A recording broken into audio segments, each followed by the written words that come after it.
الحمد لله وكفى وسلام على عباده الذين اصطفى خصوصا على سيد الرسل وخاتم الأنبياء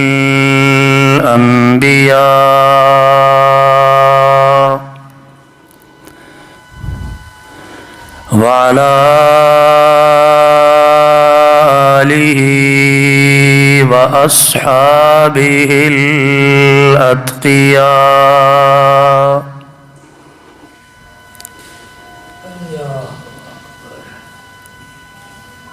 الذين هم خلاصة العرب العرباء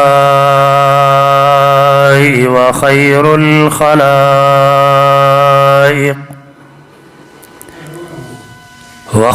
الخلائق بعد الأنبياء.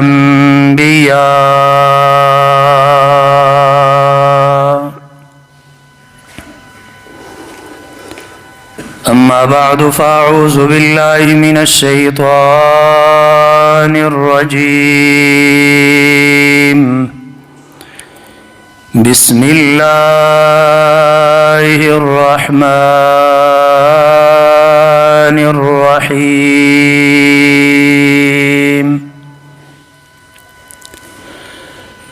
وما لكم ألا تنفقوا في سبيل الله ولله ميراث السماوات والأرض. قال الله تبارك وتعالى: الذين يؤمنون بالغيب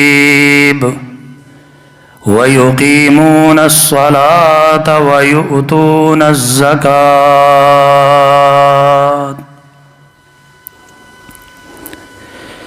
صدق الله العظيم وصدق رسوله النبي الكريم، ونحن على ذلك لمن الشاهدين والشاكرين، والحمد لله رب العالمين.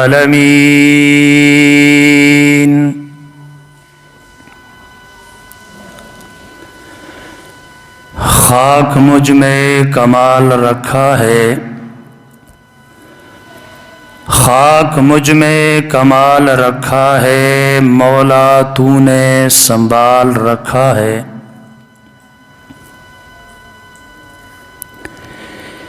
کب کا ہلاک ہو چکا ہوتا میں، کب کا ہلاک ہو چکا ہوتا میں،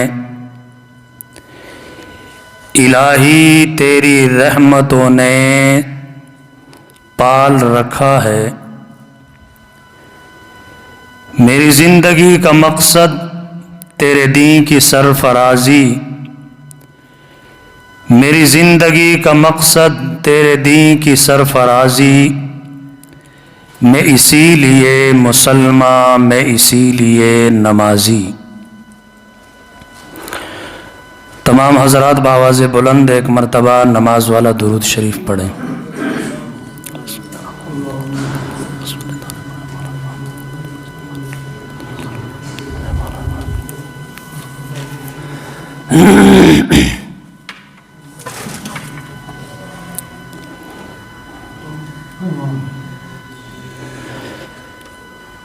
واجب الاحترام دوستو اور بزرگوں، خطبے کے اندر آپ حضرات کے سامنے قرآن مجید فرقان حمید کی 2 آیت مبارکہ تلاوت فرمائی ہے، جس میں اللہ تبارک و تعالی نے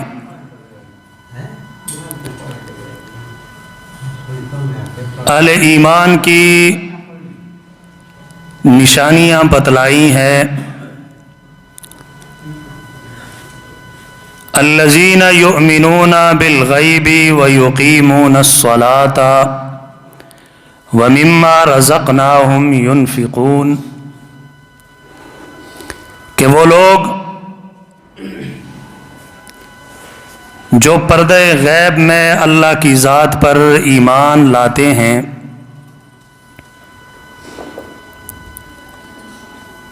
وَيُقِيمُونَ الصَّلَاةَ، اور نمازوں کو قائم کرتے ہیں، اور اسی طرح جو رزق ان کو ہم نے دیا ہے اس رزق میں سے ہمارے راستے میں خرچ کرتے ہیں۔ ایک دوسری آیت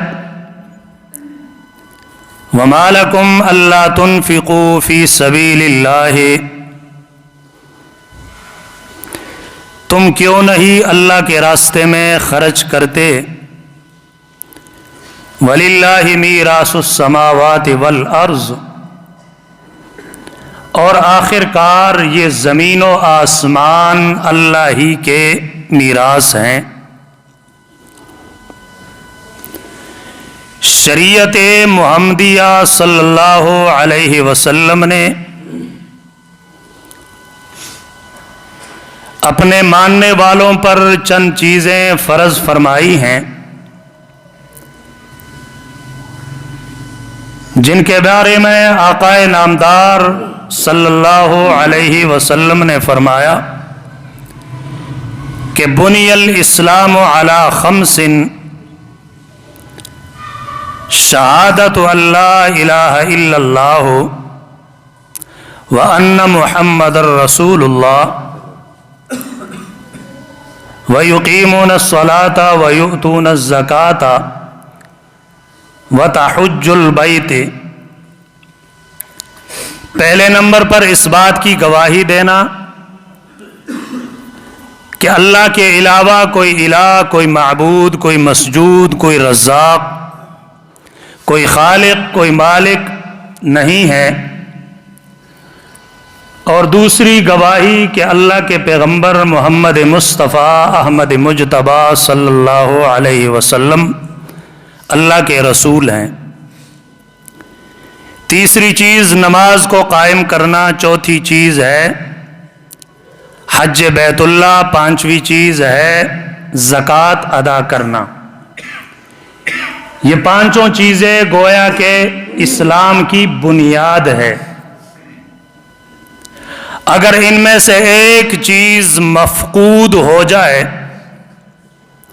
کل عدم ہو جائے، تو گویا کہ بنیاد کے اندر کمزوری آ گئی، بنیاد کمزور ہو گیا، اور جب کسی چیز کی بنیاد کمزور ہوتی ہے تو اس چیز کی پائیداری پر، مضبوطی پر لوگوں کا اعتماد ختم ہوتا ہے۔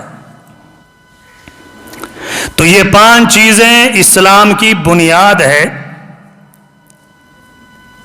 اگر اپنے اسلام کو کوئی مضبوط کرنا چاہتا ہے کہ مضبوط سے مضبوط تر رہے، تو اس کو چاہیے کہ اپنی اسلام کی بنیادوں کو مضبوط کرے۔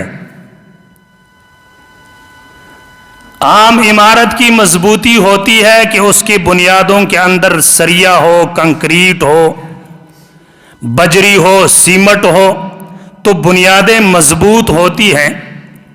اسلام کی بنیادیں، ان کو ہم نے کس طرح مضبوط کرنا ہے؟ ان کو ہم نے اس طرح مضبوط کرنا ہے کہ پہلے نمبر پر جو بنیاد ہے وہ ہے عقیدہ توحید، کہ آپ کا عقیدہ توحید اتنا مضبوط ہو، اللہ پر آپ کا ایمان اتنا کامل اور اتنا اکمل ہو کہ ایک طرف آپ کے خلاف پوری دنیا کھڑی ہو جائے، ایک طرف طاغوتی طاقتیں آپ کی مقابلے کے اندر آ جائیں، پوری دنیا کا سائنس، دنیا کی مشینری، دنیا کی ٹیکنالوجی وہ آپ کے خلاف ہو جائے، لیکن آپ کا ایمان اس وقت ابراہیم خلیل اللہ کے ایمان کا نمونہ پیش کرے. جب اللہ کے پیغمبر نے لوگوں کو اللہ کے توحید کی طرف بلایا تو باقی تو درکنار، وقت کا بادشاہ بھی خلاف، تمام کا تمام معاشرہ خلاف، بلکہ اپنا سگا باپ بھی خلاف. باپ نے دھمکی دی کہ اگر اپنے عقیدے سے، اپنے نظریے سے تو باز نہیں آتا تو میں تجھے سنگسار کر دوں گا. دوسری تجھے سزا دوں گا کہ اپنے جائیداد سے، اپنے مکان سے، اپنی حویلی سے تجھے بے دخل کر دوں گا. لیکن خلیل اللہ کا ایمان ایک لمحہ کے لیے بھی متزلزل نہیں ہوتا، ایک لحظہ کے لیے بھی وہ ڈگمگاتا نہیں، بلکہ اس موقع پر کھڑے ہو کر اللہ کے پیغمبر نے اپنے والد کو سلام کیا کہ یہ آخری سلام اپنے بیٹے کی طرف سے قبول کر لیجیے گا. پھر چلتے چلتے بات بادشاہ تک پہنچی. بادشاہ نے جو سزا دی آپ حضرات سن چکے ہیں، لیکن اللہ کے خلیل نے اس موقع پر بھی تھوڑی سی کمزوری کا اظہار نہیں فرمایا. کہنے کا مطلب یہ ہے کہ اسلام کی بنیاد 5 چیزوں پر ہے. پہلی چیز ہے کہ آپ کا عقیدہ توحید اتنا مضبوط ہو، اتنا مضبوط ہو کہ پوری دنیا بھی مل کر آپ کے عقیدہ توحید کو متزلزل نہ کر سکے. آپ نے سیرت کے کتابوں میں پڑھا ہے کہ اللہ کے پیغمبر صلی اللہ علیہ وسلم نے فاران کی چوٹی پر کھڑے ہو کر تنے تنہا اور اکیلے جب قوم کو بلایا کلمہ توحید کی طرف کہ میری قوم لا الہ الا اللہ تفلحو، اگر تم کامیاب ہونا چاہتے ہو، کامران ہونا چاہتے ہو تو میرے پاس ایک ایسی چیز ہے کہ جسے قبول کر کے، جسے پڑھ کے تم صرف دنیا کے اندر نہیں بلکہ آخرت اور دنیا کے اندر تم کامیاب ہو جاؤ گے.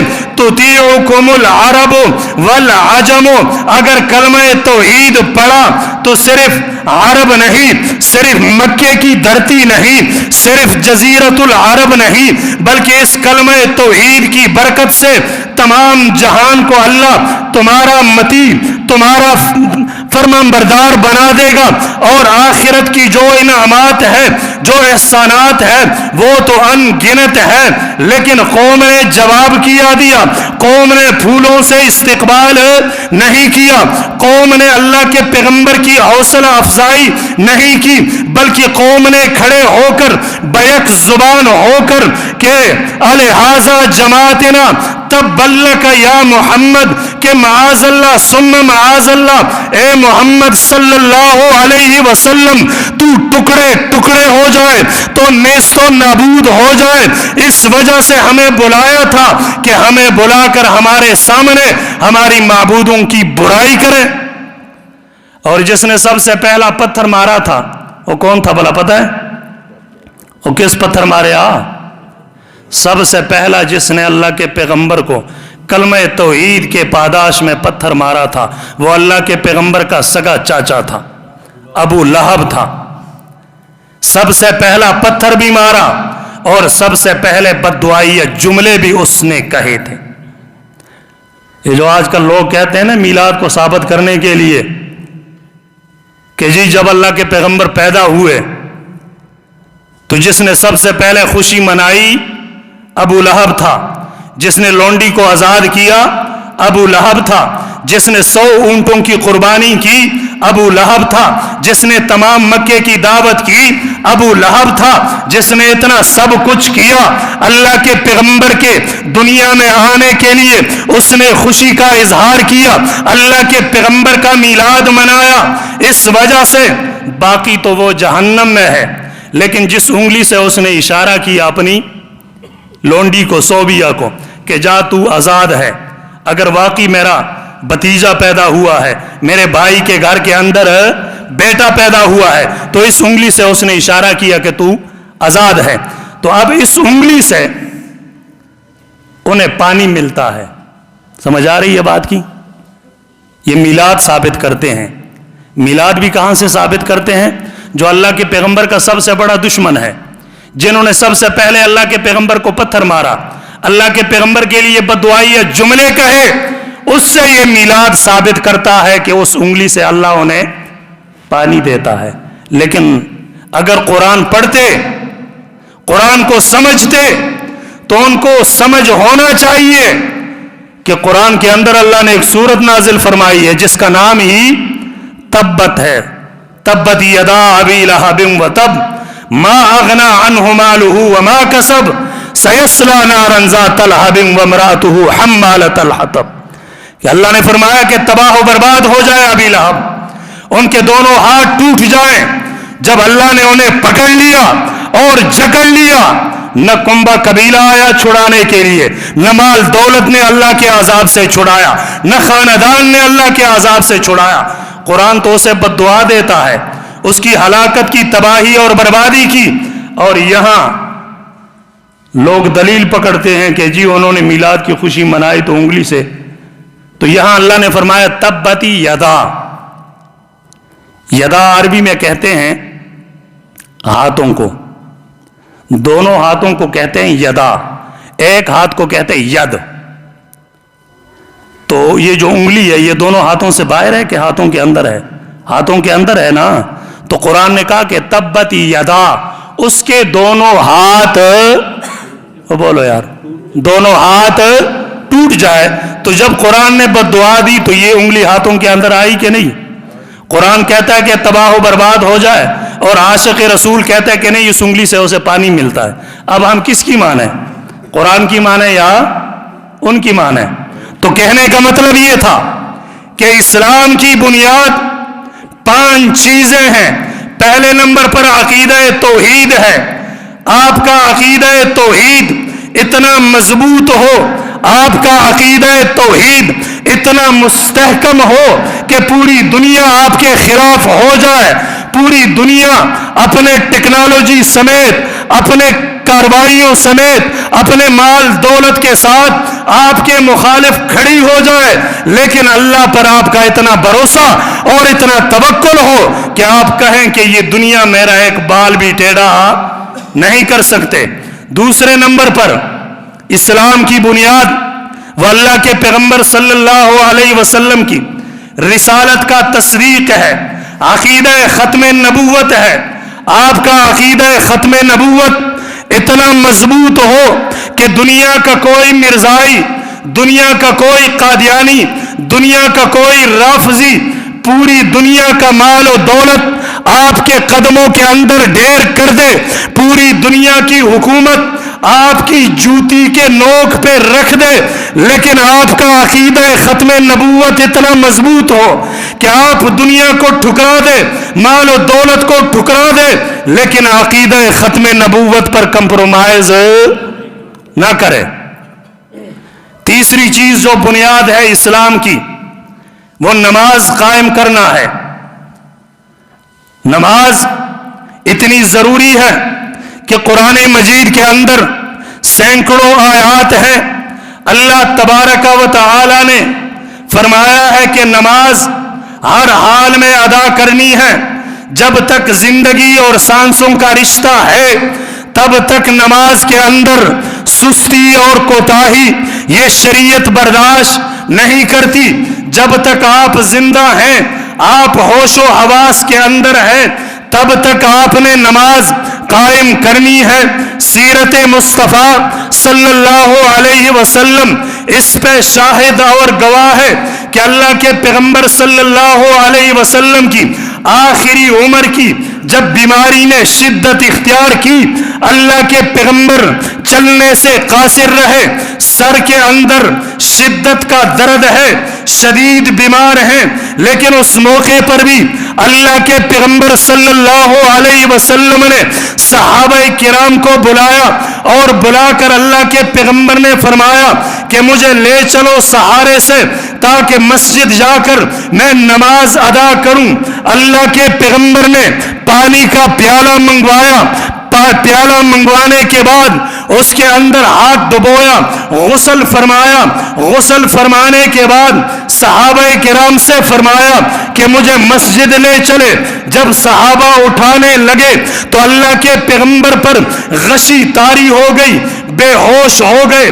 جب ہوش آیا پھر سوال کیا، کیا لوگوں نے نماز پڑھ لی ہے؟ اتصلی الناس، اللہ کے رسول نے فرمایا کہ جماعت ہو چکی ہے۔ صحابہ نے جواب دیا، لا یا رسول اللہ، نہیں، آپ کے انتظار میں ہیں۔ دوسری مرتبہ اللہ کے پیغمبر نے پیالہ منگوایا، وضو کیا، غسل کیا، صحابہ سے کہنے لگے کہ مجھے لے چلو مسجد میں۔ جب اٹھانے لگے پھر غشی طاری ہوئی، اللہ کے پیغمبر بے ہوش ہوتے ہیں، تھوڑی دیر کے بعد ہوش آتا ہے، پھر یہی سوال کہ نماز ہو چکی۔ صحابہ نے جواب دیا، لا یا رسول اللہ، آپ کا انتظار ہو رہا ہے۔ تیسری مرتبہ اللہ کے پیغمبر نے غسل فرمایا، جانے لگے، پھر غشی طاری ہوئی، بے ہوش ہو گئے۔ جب ہوش آیا پھر یہی سوال کیا۔ صحابہ نے کہا کہ اللہ کے پیغمبر آپ کا انتظار ہو رہا ہے۔ اللہ کے پیغمبر نے فرمایا، مرو ابا بکر فلیصلی بالناس، جاؤ ابو بکر سے کہو کہ لوگوں کو نماز پڑھائے۔ یعنی شدت کا عالم ہے، لیکن اس موقع پر بھی اللہ کے پیغمبر نے نماز نہیں چھوڑی۔ اور آج کل میں اور آپ فالتو ٹائم گزارتے ہیں، گپ شپ کے اندر اپنا ٹائم ضائع کر دیتے ہیں، ہمیں نماز کی کوئی فکر نہیں ہے۔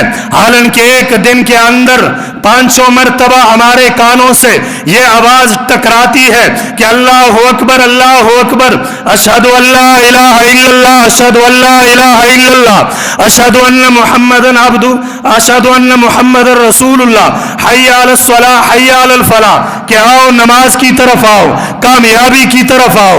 یہ آواز دن میں ہم 5 مرتبہ سنتے ہیں، لیکن 500 مرتبہ ہمارے کانوں پر کبھی جوں تک نہیں رینگتی۔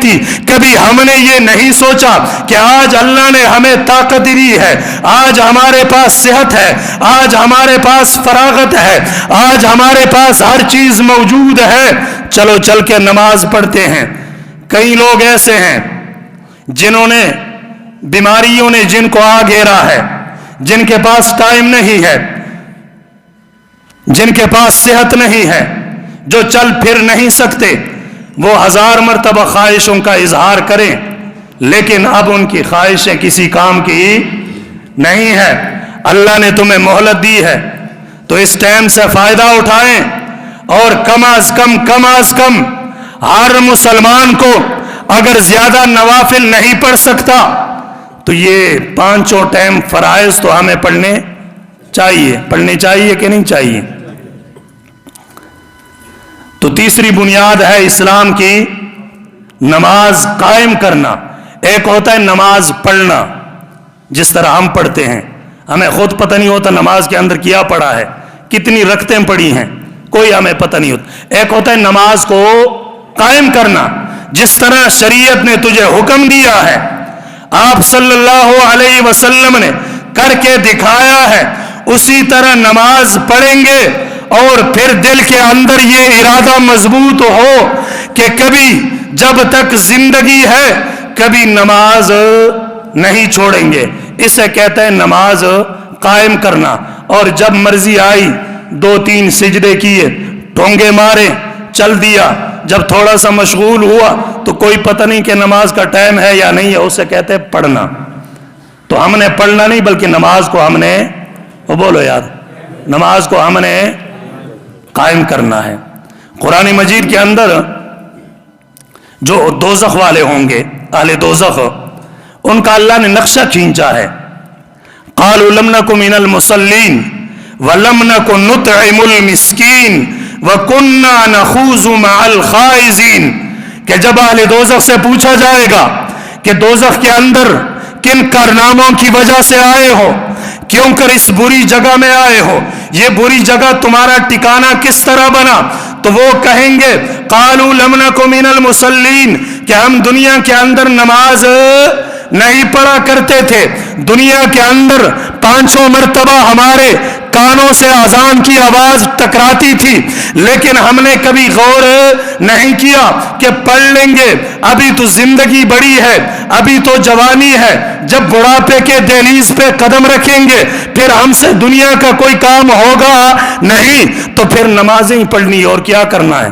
لیکن زندگی نے بڑھاپے تک پہنچنے کی مہلت نہیں دی۔ ایک گناہ جس کی وجہ سے ہم جہنم کے اندر آئے ہیں، وَلَمْ نَكُ نُطْعِمُ الْمِسْكِينَ، اور دوسرا گناہ، ہمیں اللہ نے مال دیا تھا، ہمارے پاس مال دولت کے خزانے تھے، اللہ کی ہر نعمت موجود تھی، لیکن کبھی مجال ہے کہ ایک پیسہ ایک روپیہ بھی ہم نے اللہ کے راستے میں خرچ کیا ہو، بلکہ اپنے خزانوں پر، اپنے مال اور دولت پر ہم سام بن کر بیٹھے رہے۔ آج اس کا نتیجہ یہ ہے کہ جنت کے بجائے اللہ نے ہمارا ٹھکانہ جہنم بنا دیا۔ وَكُنَّا نَخُوضُ مَعَ الْخَائِضِينَ، اور جہاں کوئی شغل میلہ ہوتا، جہاں کوئی گپ شپ کی محفل ہوتی، ہم جا کر اس گپ شپ کی محفل کے اندر اپنے شب و روز گزارتے تھے، ہمیں وقت کا کوئی پتہ نہیں چلتا تھا۔ یہ تین بڑے گناہ ہیں جس کی وجہ سے آج ہم دوزخ کے اندر آئے ہیں۔ تو کہنے کا مطلب یہ ہے کہ اسلام کی بنیاد کتنی چیزوں پر ہے؟ وہ بولو یار، کتنی چیزیں ہیں؟ 5 چیزیں ہیں اسلام کی بنیاد۔ ان میں سے ایک ہے زکوٰۃ، اللہ کے راستے میں مال خرچ کرنا۔ قرآن مجید کے اندر متعدد آیات ہیں، بلکہ 33 مقامات ایسے ہیں جہاں اللہ نے نماز کا ذکر کیا، ساتھ ہی اللہ نے زکوٰۃ کا ذکر کیا ہے۔ زکوٰۃ کا لغوی معنی ہے کہ میل کچیل کو دور کرنا، اپنے مال کو صاف ستھرا کرنا۔ جس طرح انسان غسل کرتا ہے، نہاتا ہے، صابن لگاتا ہے، صاف ستھرے کپڑے پہنتا ہے، اس کی وجہ سے اس کے جسم سے میل کچیل، پسینے کی بدبو، یہ سارا کچھ ختم ہو جاتا ہے۔ تو جب انسان زکوٰۃ دیتا ہے، اللہ کے راستے میں اپنا مال خرچ کرتا ہے، جو واجب زکوٰۃ ہے، فرض، وہ سال کے اندر ایک مرتبہ ہے، اور اس کا ایک مخصوص حصہ ہے، 40واں حصہ ہے۔ اللہ نے ہم سے پورا مال نہیں مانگا، حالانکہ اللہ تبارک و تعالی نے ہمیں یہ صحت دی، اس کے اندر ہمارا کوئی کمال نہیں ہے۔ اللہ نے خوبصورت شکل دی، کوئی ہمارا ذاتی کمال نہیں ہے۔ خوبصورت شکل، خوبصورت باڈی، اسی طرح بیماریوں سے مبرہ صحت، اسی طرح اللہ تبارک و تعالی نے مال اور دولت ہمیں عطا فرمایا۔ اگر اللہ چاہتے تو ہم سے مکمل اور ٹوٹل سارا مال بھی مانگ سکتے تھے، کیونکہ ہمارا ذاتی کوئی کمال نہیں، بلکہ یہ سب اسی کی دین ہے، اس نے ہمیں دیا ہے۔ لیکن وہ ٹوٹل نہیں مانگتا، سارا مال نہیں مانگتا، اس مال میں سے بھی 40واں حصہ مانگتا ہے، اور سال کے بعد مانگتا ہے۔ اگر کوئی انسان زکوٰۃ ادا کرتا ہے تو زکوٰۃ کے بڑے بڑے فوائد ہیں، بڑے بڑے فوائد ہیں۔ پہلا فائدہ یہ ہے کہ اللہ تبارک و تعالی اس کا مال صاف ستھرا کر دیتے ہیں، اس کے مال کو اللہ ڈاکوؤں سے، چوروں سے، لٹیروں سے بچا دیتے ہیں۔ اگر کوئی زکوٰۃ ادا کرتا ہے تو اس کے مال کو اللہ بے جا مصرف سے، فضول خرچیوں سے بچا لیتے ہیں۔ اگر کوئی اللہ کے راستے میں زکوٰۃ دیتا ہے تو اللہ تبارک و تعالی اس کے مال کے اندر برکت عطا فرماتے ہیں۔ اللہ تبارک و تعالی زکوٰۃ کی وجہ سے اس کی زندگی کے اندر برکت آئی، زکوٰۃ کی وجہ سے اس کے مال اولاد کے اندر برکت آئی، زکوٰۃ کی وجہ سے اسی طرح اس کا مال دگنا تگنا 700 بلکہ 7000 7 کروڑ اور 7 لاکھ تک، واللہ یضاعف لمن یشاء، اس کے اندر اللہ اضافہ ہی کرتا چلا جاتا ہے۔ اللہ کے پیغمبر نے فرمایا کہ جو کوئی اپنا مال اللہ کے راستے میں خرچ کرتا ہے، مثال کے طور پر ایک انسان ہے، اس کے پاس اور کچھ نہیں ہے، غریب ہے، وہ ایک کھجور کا دانہ اللہ کے راستے میں خرچ کرتا ہے، کسی غریب کو، مسکین کو دیتا ہے، تو اللہ کو اس کھجور کے ساتھ اتنا پیار، اتنی محبت ہوتی ہے کہ اس کھجور کے دانے کو اپنے ہاتھوں میں لے کر یوں اللہ تبارک و تعالی اسے اچھالتے ہیں،